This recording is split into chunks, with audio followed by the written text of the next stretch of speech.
जनलोकपाल बिलाच्या मागणीसाठी मुंबई येथील अण्णा हजारे यांच्या उपोषणाला पाठिंबा म्हणून पुण्यातील विविध संघटनांनी डेक्कन येथील नदीपात्रात उपोषण सुरू केले।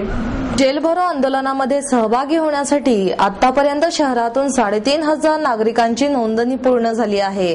जनलोकपाल विधेयकाची जोरदार मागणी करण्यासाठी पुण्यातील डेक्कन जिमखाना बस स्थानकामागील नदीपात्रामध्ये उपोषण आणि धरणे आंदोलन करण्यात आली आहेत।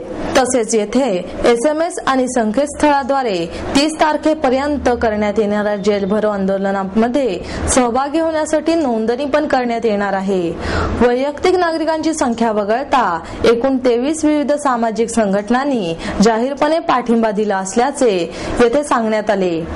या आंदोलनामध्ये पहिल्या दिवशी किमान 100 नागरिक सहभागी होऊन उपोषण आणि धरणे आंदोलन करत होते।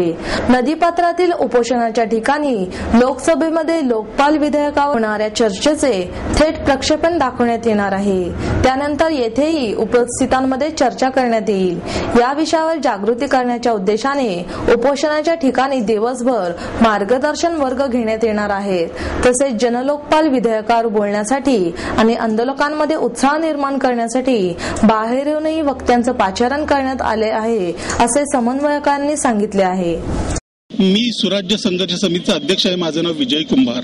आता जे आपण सगळं आंदोलनाचं स्वरूप पाहतोय, इथं असो किंवा देशभर असो, हे पाहता आता सरकार समोर लोकांना हवं तसं जनलोकपाल बिल मान्य केल्याशिवाय पर्याय उरलेला नाहीये। शासनाने केवळ लोकांना टीमांना, जनतेला आणि टीमांनालाच नव्हे तर संसदेला सुद्धा फसवलंय असं आमचं स्पष्ट मत आहे। कारण संसदेचा जो सेन्स आहे तो पत्राद्वारे पंतप्रधानांनी अण्णांना कळवला होता।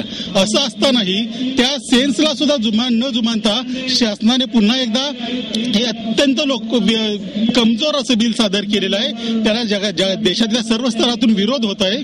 लोकांनी आता आमच्या भावना समजल्या, सरकारने आता आमच्या भावना समजल्या पाहिजेत आणि ते लोकपाल बिल मान्य केलं पाहिजे।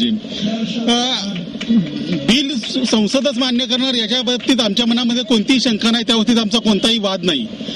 लोकसभेमध्ये आहेत, संसदेमध्ये आहेत, ते सुद्धा आमचे प्रतिनिधीच आहेत। त्या प्रतिनिधीने आमच्या भावना समजून घ्याव्यात आणि लोकांच्या भावनांनुसार बिल कायदा तयार करावा, अशी आमची याच्यामध्ये प्रमुख मागणी आहे। आणि मला खात्री आहे ती मागणी मान्य झाल्याशिवाय राहणार नाही। जर ती मान्य झाली नाही तर लोकांचा असाच उत्स्फूर्त प्रतिसाद मिळत राहील आणि हे आंदोलन अधिकाधिक तीव्र होईल।